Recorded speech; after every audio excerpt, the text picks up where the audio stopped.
This webinar is presented to you by a collaboration of the Minnesota Medicaid health plans. We're all working together to ensure a healthy start for Minnesota children by concentrating on improving services provided to pregnant women and infants with a focus on reducing racial and ethnic disparities.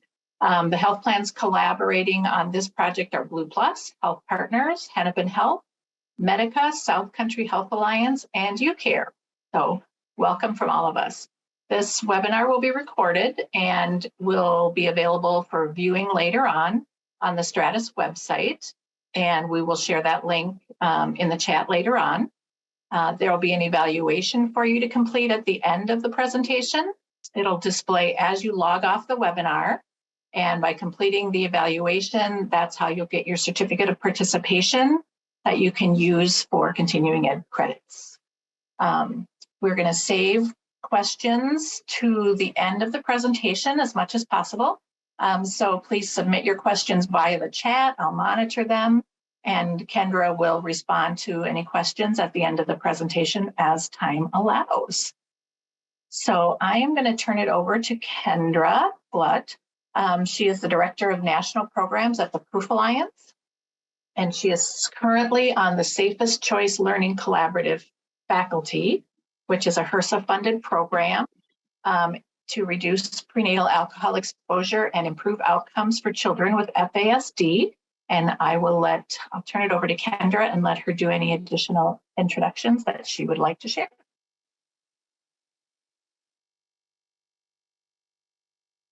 Kendra, you're on mute. Thank you. Yep, I just saw that. Thank you, Patty. Well, thank you everyone for joining us today on this presentation on alcohol use in pregnancy, the importance of screening and brief intervention. My name is Kendra Glutt, and I am happy to be your presenter today from Proof Alliance.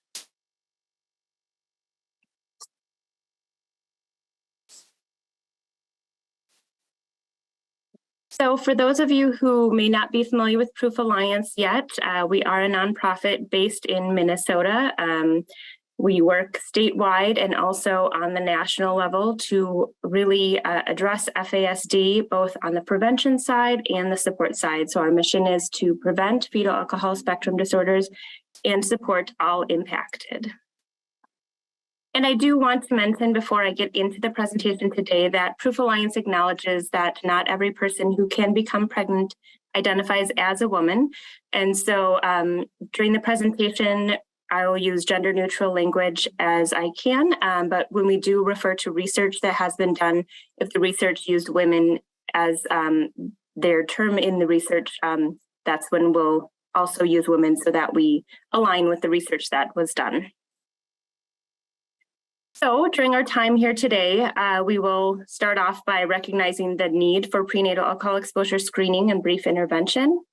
I'll then talk about some screening methods that address the stigma and bias that comes with talking about prenatal alcohol exposure. And we'll also talk about what to do next when there has been alcohol exposure during pregnancy. Before I get too far into it, I just want to set the stage a little bit. I won't spend too much time on background information on FASD, but I just have about 5 slides to really set the stage so that we're all coming in on the same page with just some information. And so if the acronym is new to you, when I'm saying FASD, it's fetal alcohol spectrum disorders. So it really is a spectrum, a range of conditions that results from prenatal alcohol exposure. And it is something that as it happens, while the fetus is developing, it does cause permanent damage that is lifelong. That is not to say that someone that has an FASD, can't lead a full and successful life with the right supports in place. But we do know that it is lifelong. And so as we address this, we also want to acknowledge that it's been found and documented that health professional knowledge on this topic is inadequate. And so it's probably why you're here with us today. So thank you very much. And we're hoping at Proof Alliance to really help make a difference in that area. So if you haven't heard the latest prevalence estimates, it is as common as 1 in 20 individuals having an FASD in the US. Unfortunately, it's more common than a lot of people may have known or expected. And that also means that many individuals, it's suspected that they have an FASD, but that doesn't mean that they're diagnosed. And so many of these individuals may be undiagnosed or misdiagnosed.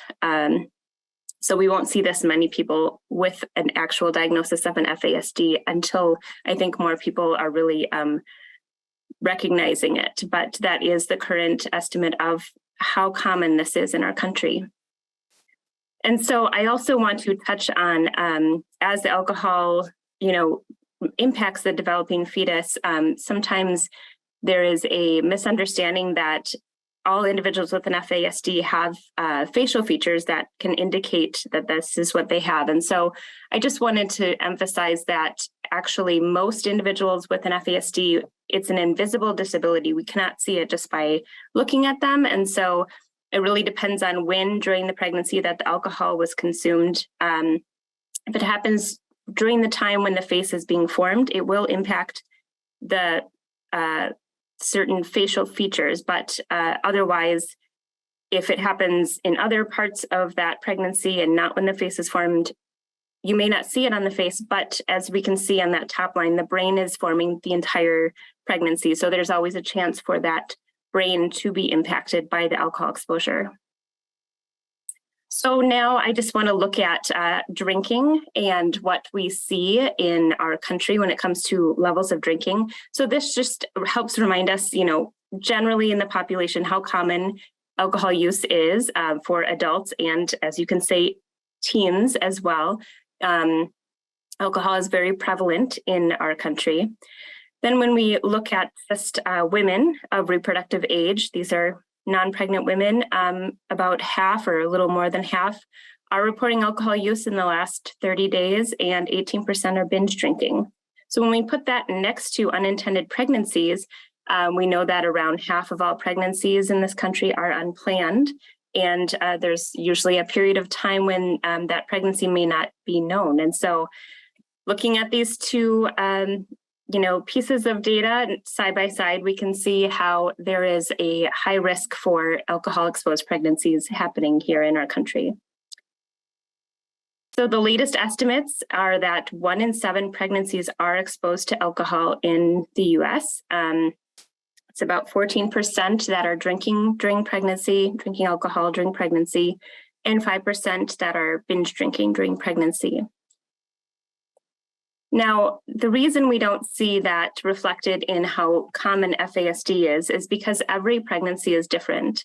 And I'm providing a little of this background information just not only for your own knowledge, but in case this helps when you're having these conversations with your own patients. Sometimes we hear people having conversations with patients that are confused about the misinformation that's out there, or the fact that someone drank alcohol during pregnancy and their child doesn't seem to be affected.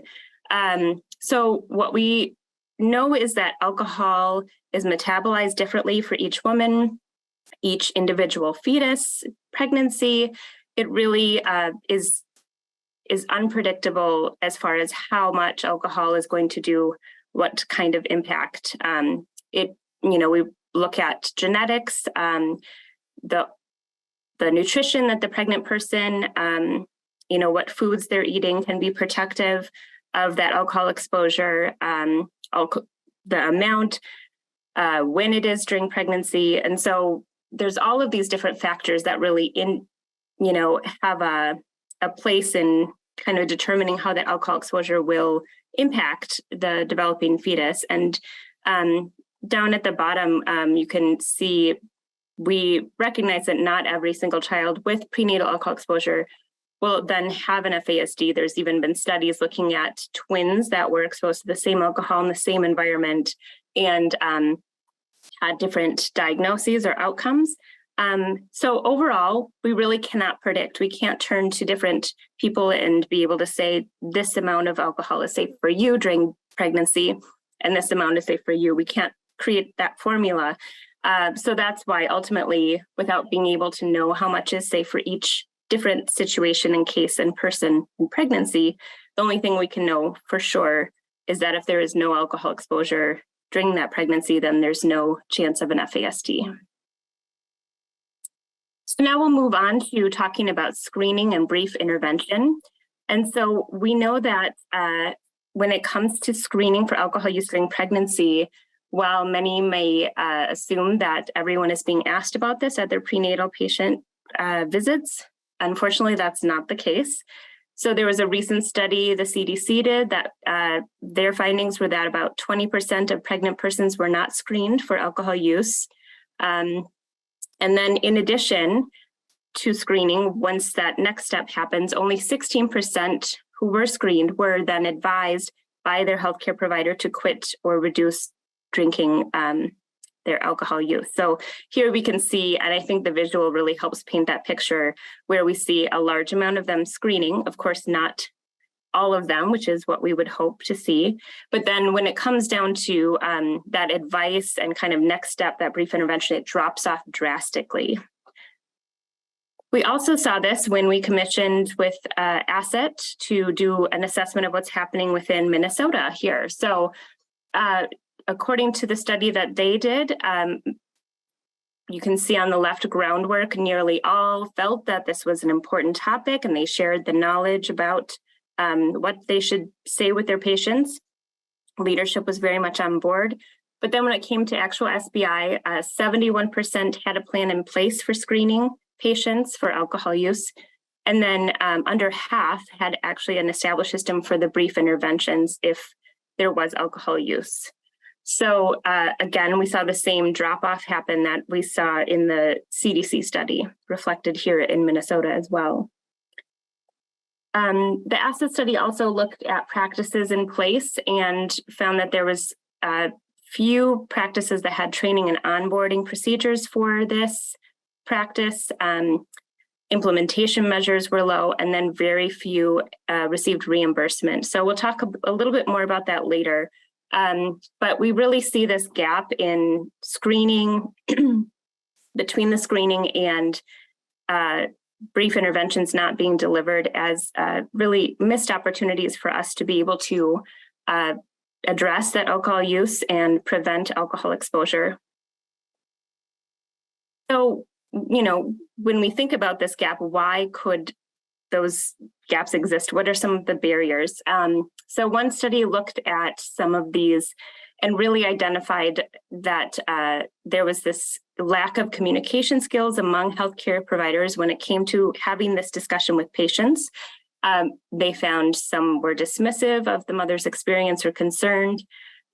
There's the feeling of being uncomfortable, not wanting to address the topic or cause anger or guilt, you know, all of these emotions that are attached to it, concerned they'll lose the patient or get a low patient satisfaction survey. And then what was really important to note too is the concern about not knowing what to do with the follow-up action. So if alcohol exposure did come up as a result, what do they do with that information? So we do know that, yes, that is a very important piece to have in place. So this is, you know, a great time if you don't have that in place to reflect on what we can do to have that ready. So when there is alcohol exposure disclosed, you know what the next steps are that you're taking. Again, looking here at Minnesota, there was a recent study done by Minnesota Community Measurement that asked similarly, what are the barriers that you identify when it comes to screening for alcohol use during pregnancy? And we see very similar responses as far as the concern about the patient's willingness to share, a lack of a process in place, of course, time, and then that uncomfortable asking the questions, you know, not sure about the tools that are out there and concern about, you know, the ability to respond. So similar barriers here that we're hoping to address today. Again, also Minnesota Community Measurement asked about the barriers to the brief intervention, and we see some of the same things, unsure of the resources available and concern about having this conversation and being uncomfortable with having the discussion. So speaking of that discomfort, we know that that stems from the stigma that is associated with FASD. And it is has been demonstrated that there is very strong stigma associated with FASD. In fact, in one study, they looked at how mothers of children with FASD were viewed, and it was much more negatively when compared to women with serious mental illness, substance use disorders, and jail experience. So this is a profound stigma that exists that we do have to navigate and address that it is there. So as we think about some of that stigma that exists, let's just take a moment and reflect on why would someone drink alcohol during pregnancy? So the stigma that is associated with prenatal alcohol exposure stems from that idea that it is a conscious choice that is morally wrong, but that does not align with these reasons why there may be prenatal alcohol exposure. First of all, as we already mentioned, nearly half of all pregnancies are unplanned, so many times the person may not know that they are pregnant. Then maybe they do realize that they are pregnant, but they don't really recognize the need to reduce or stop drinking alcohol during pregnancy because, second of all, they're not aware of the risks. So we know there's mixed messages out there from family, friends, media, online, and sometimes even their own healthcare providers. We know that alcohol is very common in our culture, in our country, and that there's still a lot of misunderstanding happening when it comes to what the risks are of alcohol use during pregnancy. So the third reason that I will, list here is alcohol use disorder. We also know that this comes with its own level of stigma. Although I think we are making gains in that area, there's still a lot of stigma associated with addiction. And so really overall, if we're noticing that our answer to why would someone drink during pregnancy is connected to morals or is reduced to the narrow scope of addiction, we must remember that there are many different reasons why someone would drink alcohol during pregnancy. I also want us to reflect on who drinks alcohol when they are pregnant. So we know that FASD exists in all communities, all races, ethnicities, socioeconomic groups, neighborhoods. And so it's really not something that we want to think of as something that is their problem. We want to think of it as it is our problem, and it is all of us. And I want to encourage you to consider who you are assuming doesn't drink alcohol when they are pregnant.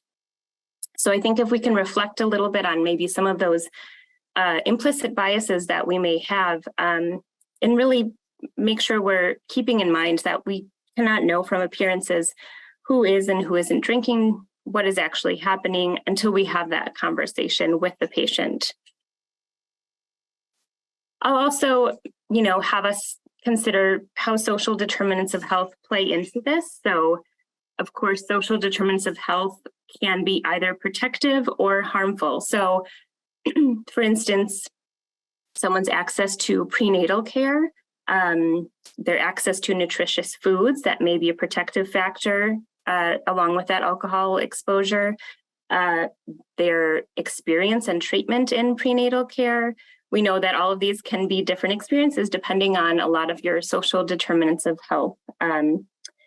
Even your ability to feel safe to seek out support during pregnancy if you need that additional support, not simply the education and understanding that alcohol use has its risks during pregnancy, but the next step to really have the support you need to have an alcohol-free pregnancy. So just, something else for us to consider when we're thinking about all of the factors that may impact why and who and the circumstances surrounding the alcohol use during pregnancy.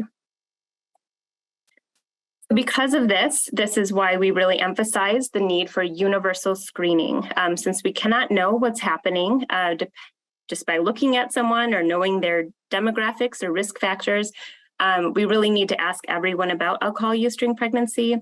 And by explaining to the patient that we ask these questions of everyone, this is just part of the process. We can not be kept from universal screening by being afraid that they might feel judged or singled out. We can just explain this as, part of protocol that we ask all of our patients this. And of course, we can see all of the different places that endorse universal screening. So we can also think about some of the ways that we use our own language. So as you may have heard me talk, we try to really remove the woman from talking about that there was prenatal alcohol exposure. It doesn't have to be the woman or the pregnant person, I should say. They don't always have to be included in the discussion. So we'll start with the first one, the patient admitted to alcohol use during pregnancy. As we can sense, admitted feels very weighty there, very, connected to that it was something they did, there's wrongdoing. So just think about using the word admitted and replacing it with something like the patient confirmed prenatal alcohol exposure. Also, here's an example where we can just take the pregnant person out of the sentence. FASD is caused by a woman drinking alcohol while pregnant. You can simply say it's caused by prenatal alcohol exposure. Similarly, child of a mother who drank during pregnancy, it can simply be child exposed to alcohol prenatally. So we can take that blame out of the sentence, kind of underlying by always tying the prenatal alcohol exposure back to the person that did it. And, they don't always have to be part of the conversation and the discussion in the sentence. And then, of course, we also consider using person-first language when talking about an individual with an FASD. So we wouldn't say an FASD kid, we would say a child with an FASD, since we know that's just one small piece of who they are. I also want to provide you with some non-stigmatizing screening prompts. So to help you have this conversation with your patients, just to kind of introduce this. A few of these prompts may help you. You can take them, make them your own. But hopefully you find some of these possibly helpful. The first one, we ask everyone these questions. FASD is more common than people think. It helps us to identify anything that could affect your child as early as possible. Not all children exposed to alcohol during pregnancy have problems, and we cannot predict who will and who will not. So we want to follow those children closely. Drinking alcohol at any time during pregnancy can have an impact on learning, mental health, behavior, or other health concerns. Many people drink alcohol before they even know they're pregnant. And just because you may have consumed alcohol before you knew you were pregnant, it does not guarantee your child has an FASD. But if they do, there's a lot we can do to help. So those are just a few examples, again, that you can hopefully take. And I really want us to think about, as you can see, you're kind of weaving in education in some of these phrases. So if you're doing a screening and brief intervention, I would encourage you to not even wait for a positive screen to do that brief intervention. We know because of the stigma, many people may respond to the screening questions by saying no, they're not drinking any alcohol during pregnancy, or they haven't been. If many people say they're not sure if their patients give honest answers, but if you respond to that with, here's why I'm asking, and do a brief intervention or a brief opportunity to educate on why it's so important, maybe we'll never know if they truly were or were not drinking during pregnancy, but you gave them that information. They might go back home and change their behavior, and you're none the wiser, but you did make an impact just by sharing that piece of information. So I would encourage you to just weave that in when you are bringing up this topic and having that conversation. I also want to, really have us think about where the patient is coming from when this question and conversation comes up. They may be coming from a place where they're having these thoughts of, well, what happens when I give my answer? Will my child be taken away? can I really be honest here? Do I trust my healthcare provider? There may be historical trauma. Maybe there's cultural taboos about alcohol use in general in their culture. What's their relationship with who is asking? Do they know them in other parts of their lives? And are they, not sure that they can be safe with sharing this information? So, if we think about it, all of these things are very quickly being assessed in that short amount of time while that person is thinking about how to respond to the question. So as much as you can to recognize this fear of the unknown, really it can help by being transparent, explaining why you're asking, what will happen with the information, and really emphasize that you're there to support them. You can, hopefully help remove the fear of the unknown and really move from resistance to working together. So as much as you can, celebrate those wins, those small wins, and help them know that you're on the same team. So just to kind of have a few highlights of takeaways from this section on stigma, really reflecting that your assumptions about who will drink when pregnant may not always be accurate. Being aware of your own biases and how they may be influencing who and how you screen and manage their care.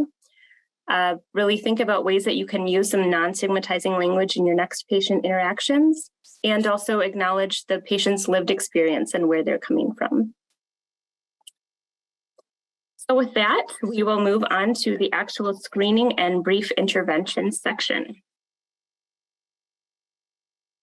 So screening and brief intervention, or SBI, for alcohol use is an evidence-based practice that involves that a validated set of screening questions, and then followed by a short conversation. That brief intervention can be a wonderful opportunity. And I just wanted to emphasize here that it's considered one of the highest impact preventative services, second only to childhood immunization and tobacco use screening and counseling. So we really have evidence that it can make a large impact just by having this moment with your patient.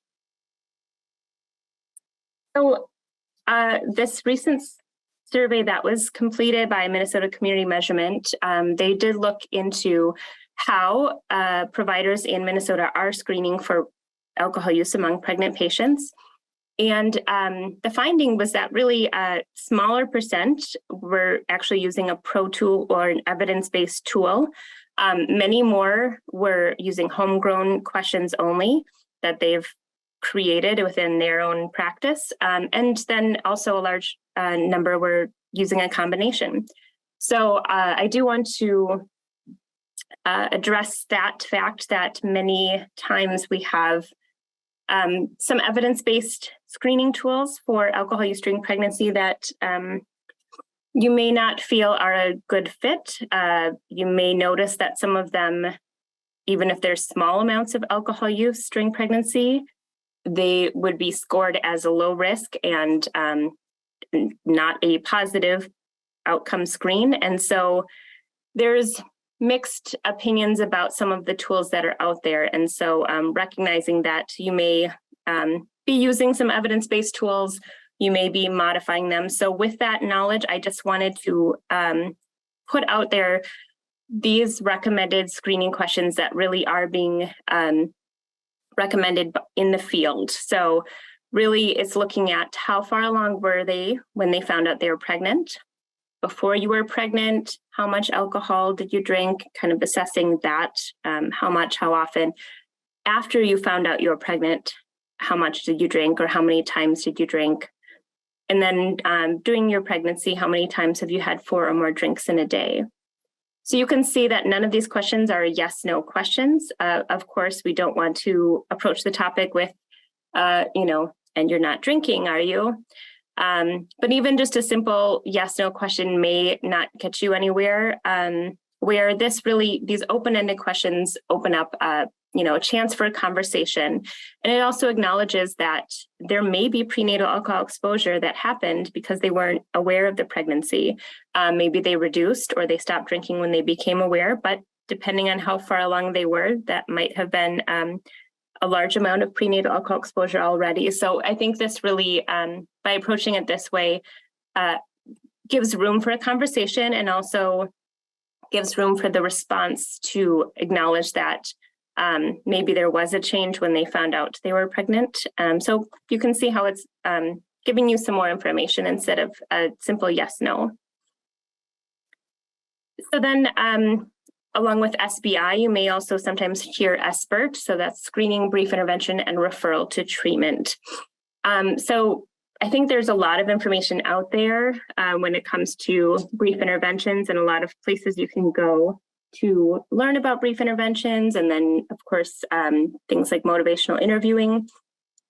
But what I'm going to share with you today is what's called a brief negotiated interview. So a brief negotiated interview, or a BNI, for that discussion of alcohol use during pregnancy may be something that is new to you, and it might give you some kind of tips and ways to have this discussion.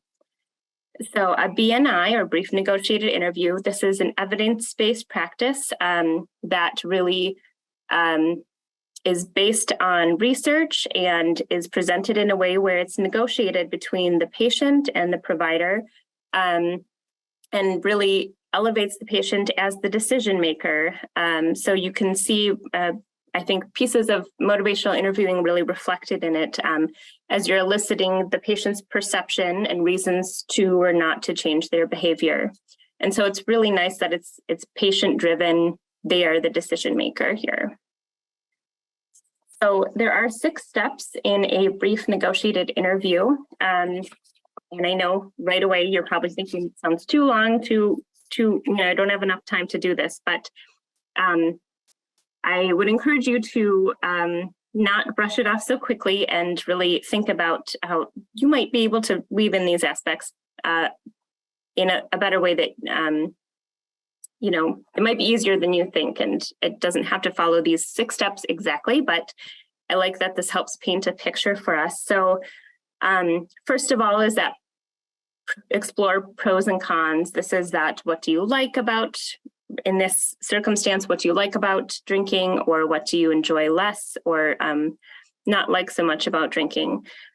Reviewing the health risks. So I like that this kind of also is opening it up to say, what do you know about the risks, instead of it sounding as just being lectured. This is why you shouldn't, and here's all the risks. It says, what information do you have? Let them share, and then can I share some additional information? And so it really kind of makes it more of a shared conversation there. Summarize and ask the key question. So you can summarize some of the things that they've shared about the risks. And that key question is, so then where does this leave you? So from there, you can explore their readiness to make a change. And sometimes it's helpful to use those scales on a scale from 1 to 5. How do you feel you are as far as your readiness, or how challenging would this be for you? And, explore their confidence in making this change. And then, of course, be sure to thank them at the end. Thank you so much for being open with me today. So that's a very quick summary, but I do have a video that demonstrates this. So I'm going to share the video next. And this is an example from a partner we have, Boston Medical Center. We're partnering with them for this Safest Choice program. And the video, I think, gives a nice example. I will say it's the conversation they're having is a preconception conversation in the health and the patient's visit. But you'll see aspects of these 6 steps showing up in that conversation. And again, just, if you can take some pieces of this and weave it into the conversations you're having with your own patients, hopefully you'll find it helpful. So with that, I will share the video here for you.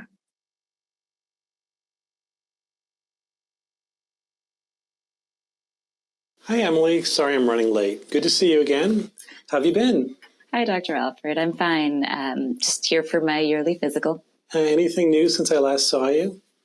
Well, one exciting thing is that I'm trying to get pregnant with my second. We've been trying for 2 months, but no news yet. That is exciting. Keep me posted. I will. So we'll definitely want to talk about things to think about now that you're trying to get pregnant. But first of all, any new health problems in the past year? Not really, other than the occasional cold I catch from Harry. Yeah, that's pretty common with kids these days. So as part of our yearly visit, I'd like to ask you some questions, health behavior questions that I ask all my patients. Is that okay with you? Sure.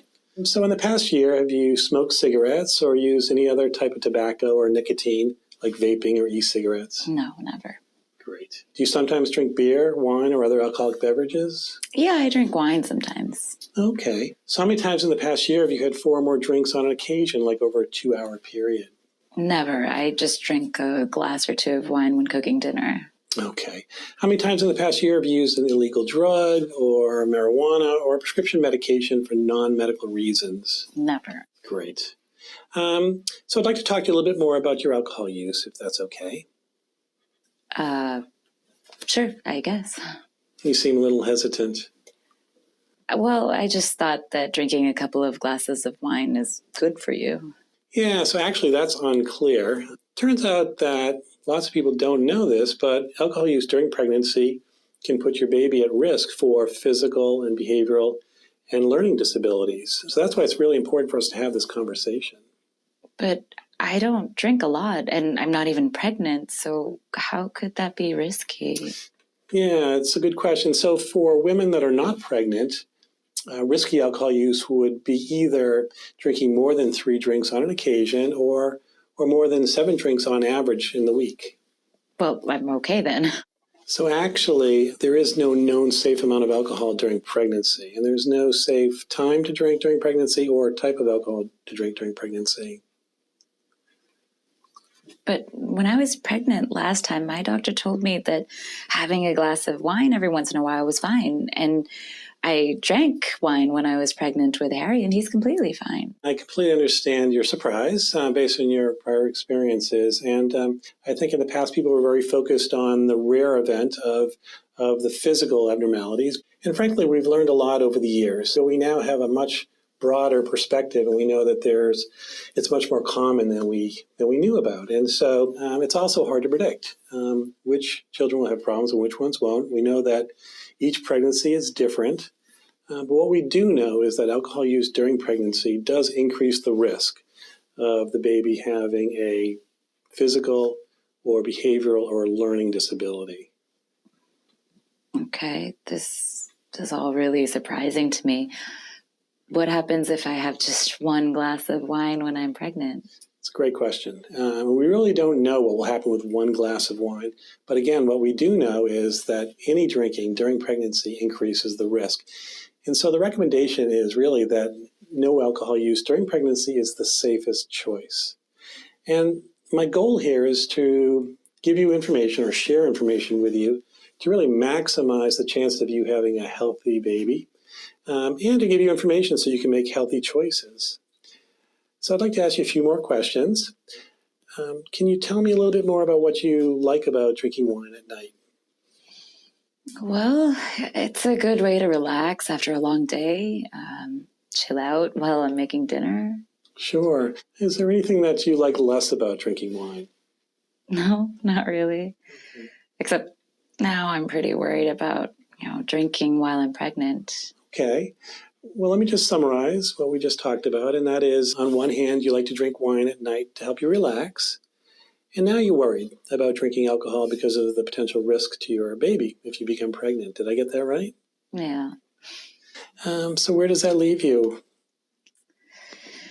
Well, I guess I just won't drink wine. I mean, I don't want to put my baby at risk. So on a scale of 0 to 10, how ready are you to make a change? And that is 0, you're not ready at all. 10, you're completely ready to make a change in your drinking. Well, I guess a 7? No, probably an 8. Okay. So why didn't you pick a lower number? What's motivating you? I mean, I just don't want to put my baby at risk. Fair enough. So what steps will you take? Well, I guess I'll talk to my husband about, coming up with other ways to relax. Maybe we can take walks before dinner or, listen to music while we're cooking. Sounds like great strategies to me. So how confident are you on a scale of 0 to 10 that you can actually succeed in making that change? 10, definitely. Great. This will be easy. Great. If it's not as easy as you're anticipating, come back and talk to me and we'll come up with some other strategies together, okay? All right, so let's make sure you're up to date with your vaccinations and let's get you started on some prenatal vitamins with folic acid, okay? Okay.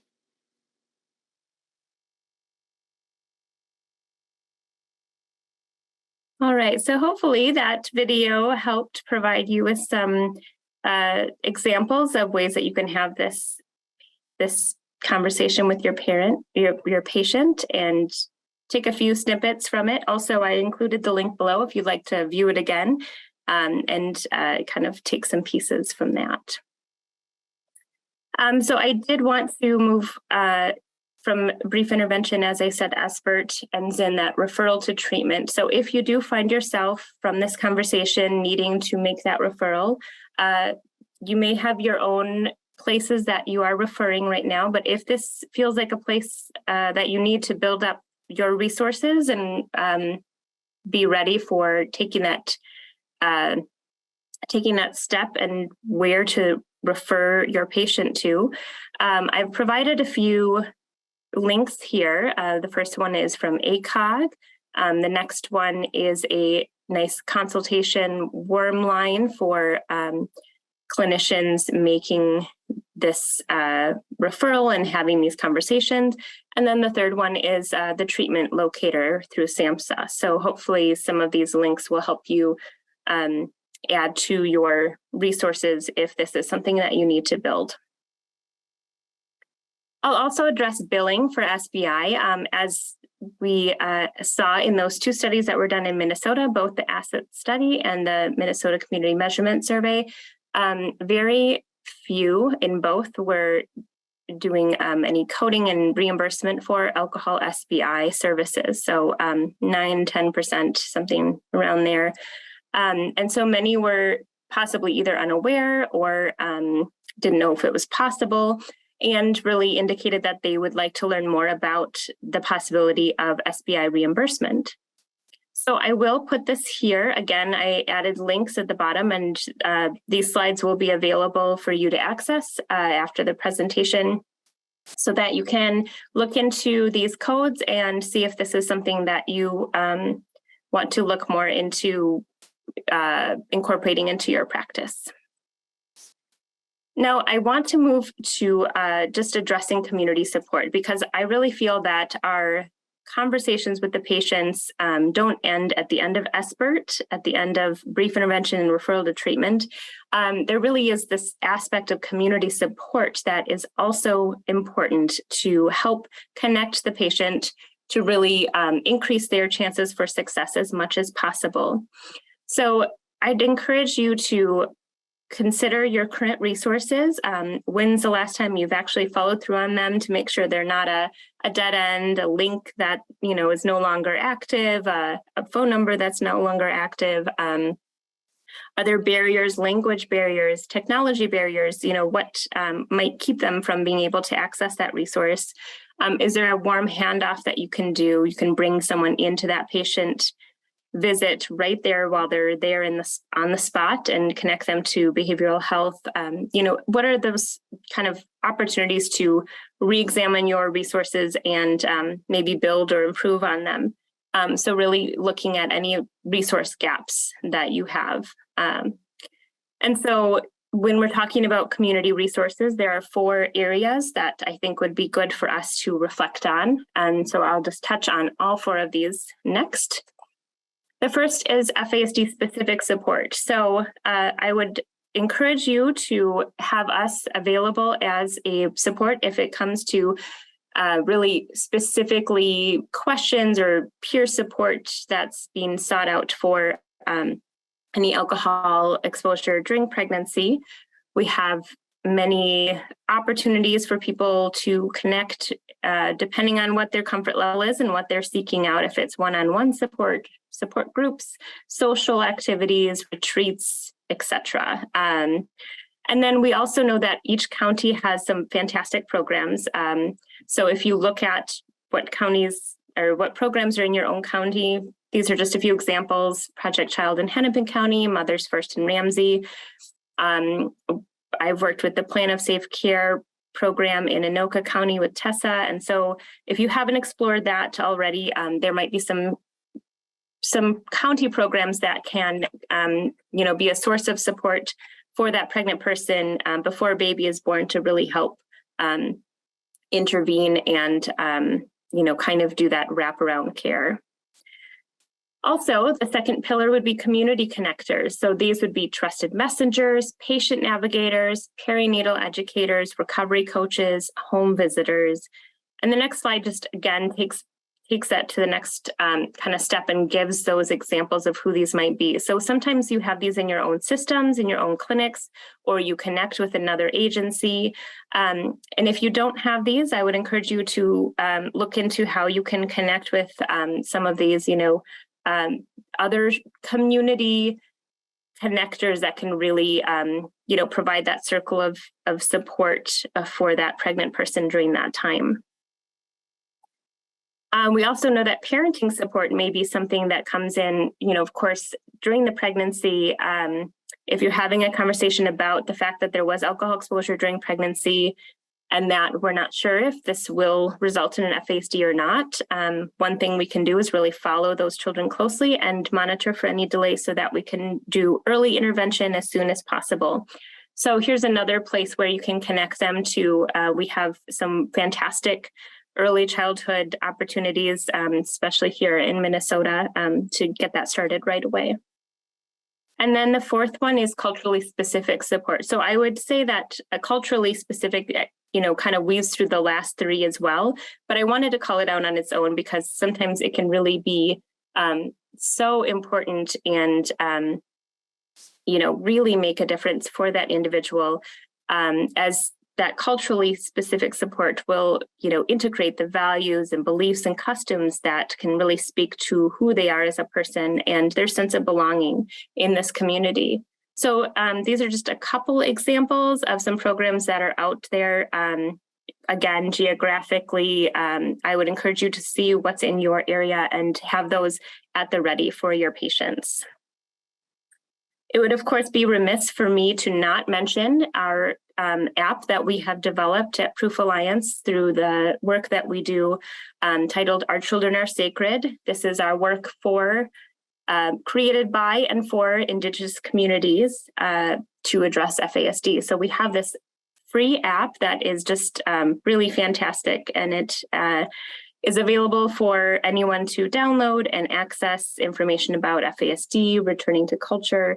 So I would encourage you to have that as a resource and check it out yourself. I think this would be another, thing you can add to your toolbox.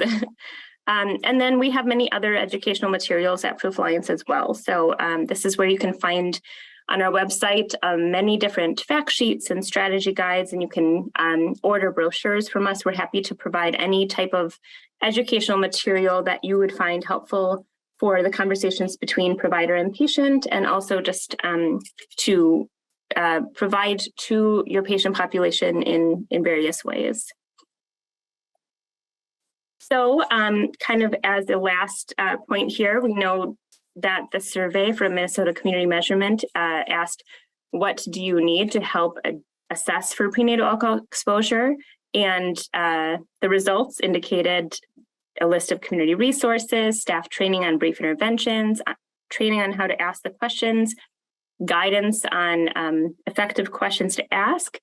And so hopefully today I was able to address many of those things here. That's our goal, is to really help equip you to feel confident in your ability to be able to do this in your practice. But I only was able to really kind of touch the surface on some of these during our presentation today. I tried to, fit a lot in, but you may be wanting more.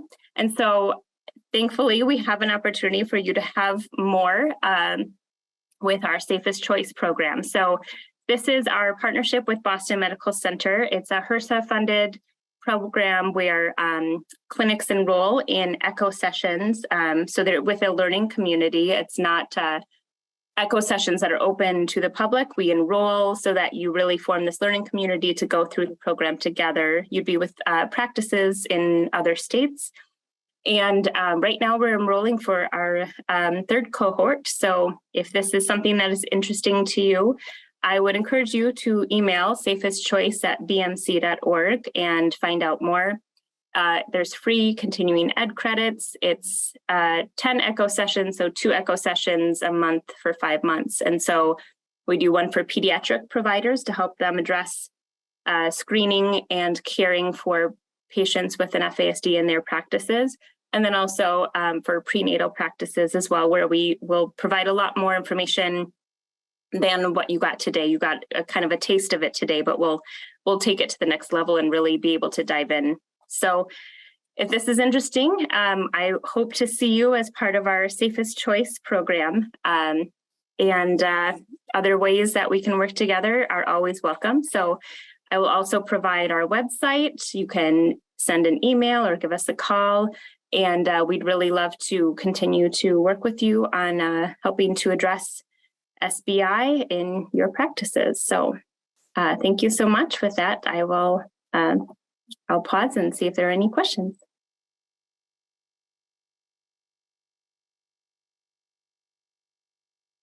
Thanks, Kendra, for all that background information and for all the practical strategies for having conversations with pregnant people on this topic. Does anyone have any questions for Kendra? One question I have, and maybe I'll just ask it. A lot of what you talked about seems really appropriate for a clinical setting, for sitting in a doctor's office with the patients.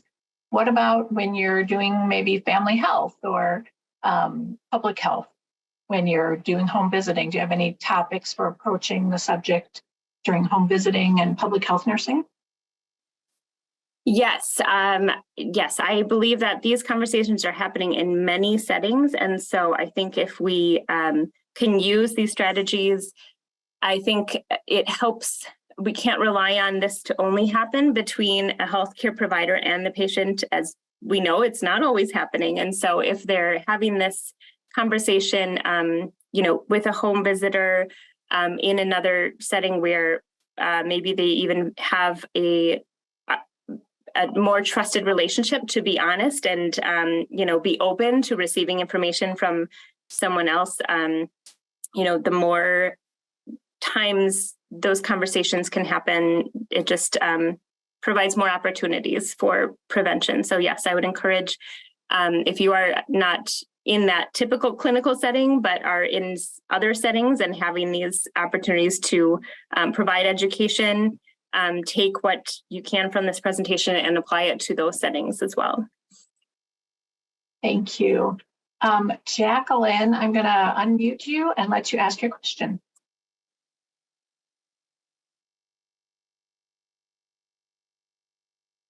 Can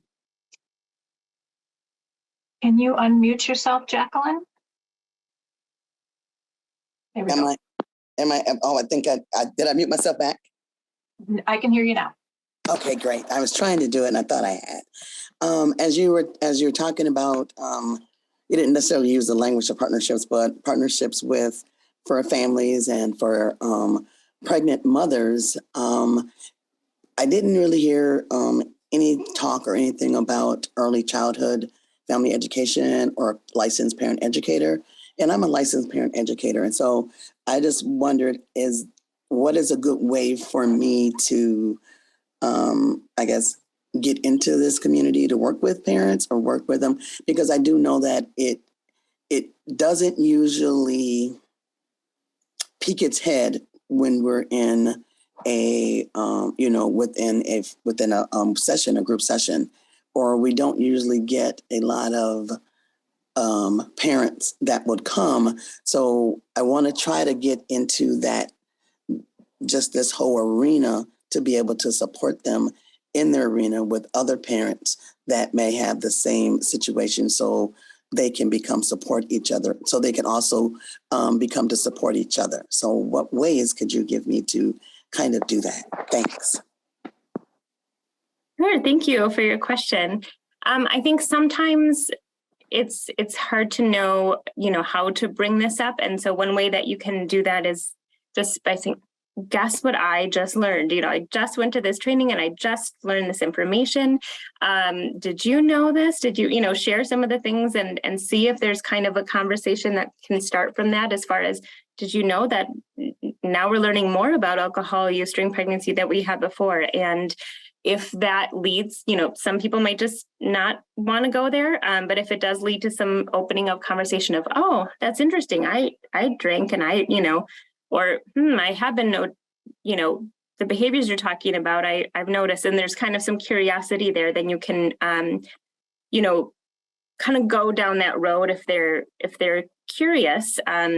Maybe there is possible FASD, and of course, Proof Alliance would be happy to kind of help them down that path if they want to explore that or ask questions. But also know that, when you're working with,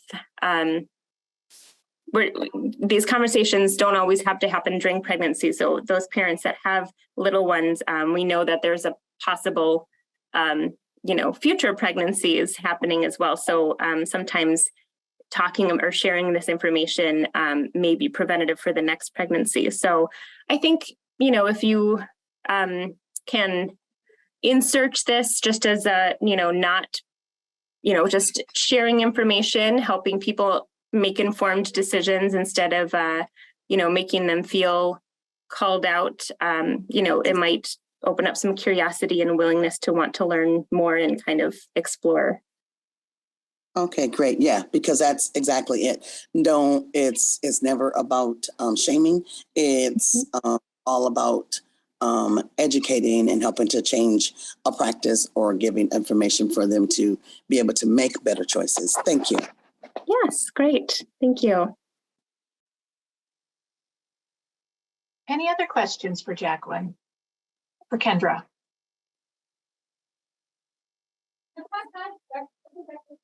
All right. Well, great. Thank you so much, Kendra. Looks like we have another question from Hazel. Okay.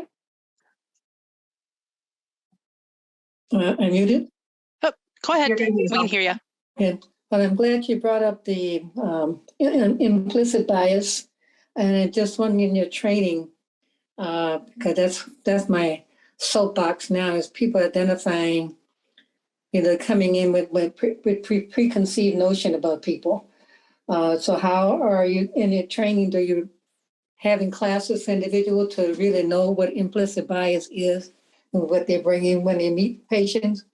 I mean, who are different from them, but even if they're the same, because sometimes even if it's a Caucasian dealing with a white, they make an assumption that they're okay when they could be at rock bottom, but they won't ask the questions because they assume they're okay. So how are you dealing with training with implicit biases?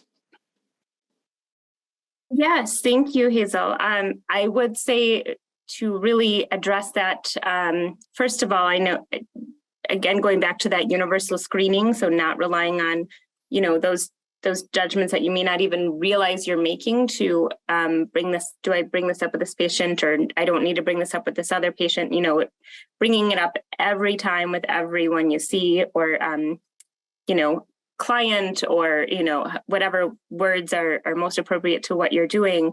And I would say beyond, thinking about preconceived notions specific to prenatal alcohol exposure, there are a lot of just other, implicit biases that we can help identify. There are a lot of resources out there that have been great tools in general for us to all really do the work to recognize what those are that we may hold within ourselves, to really to learn about them so that we can change them. Yeah, but I'm finding people consider themselves, they're not in that box. So they don't think they need to know anything else when their body language, because I'm African American. So when their nonverbal cues are saying different things from what their mouth is saying. And so those are the ones I'm trying to reach to them to explore. Yeah, they got a lot of information out there, but I'm finding they're not seeking that information because they don't think they need it. So that's my problem, my concern. Yeah, well, I think didn't even have enough time to really dive into that today, but maybe that would be a topic for a future webinar here, so we can have more time to really reflect and dive, because that does take a lot of work to look into, and all of the aspects, like you said, body language and everything. So I think that might be something we can explore more down the road. I think that's a great suggestion, Ms. Hazel. Thank you so much. And I just want to let you know the link that I put in a little bit ago, where the slides and the webinar will be. One of our first webinars that we did with this project, actually, Dr. Chomolo did a webinar for us on racism in medicine and how implicit bias impacts care. So that might be another place to kind of get a little more information as well. Okay, well, I just want to add, see, I've been doing this for a long time, ladies. And so we've had the information out, but unless people see themselves and what they're doing, it's not going to hit. So if you show videos, show these little things that the people are doing that are hitting the people of color strongly, but you are unaware of what your body language is doing. Just for example, I know we're running out of time. I was at a health fair this past weekend, and I'm talking to my friend. This white lady comes in and just starts talking to my friend. I'm standing there like she don't even see me. Just color just dismissed me totally. And I know I'm not that little that I'm invisible, and so I know I wasn't wearing Harry Potter's invisible cloak. So, but yet she just disregarded me and started talking. Those little slights happens all the time. I'm sure this woman didn't realize, I'm giving her the benefit of the doubt. She realized what she was doing, but those are the kind of things that pushes a person of color saying, okay, I won't be coming back here because I'm not being regarded as an individual. They're not seeing me. So these are the kind of things we need to address. Yeah, and it's so hard because the people that don't recognize it are also not the people who are going to seek out that information to change. So exactly. So that's what I'm saying. You have to show videos to look at themselves. When I used to do this, I used to do role play, and they can let the peers evaluate what they're doing, and that hits home. So they got to see what they're doing. Thank you for that. All right, well, we are actually over time. So I want to thank everybody again for joining us today. I want to thank Kendra for the great information and presentation. And when you log off, the evaluation link will come up. And so please share your feedback. There's always questions in there about suggestions for future topics. So please give us suggestions like that. And hopefully we'll see you on a future webinar again.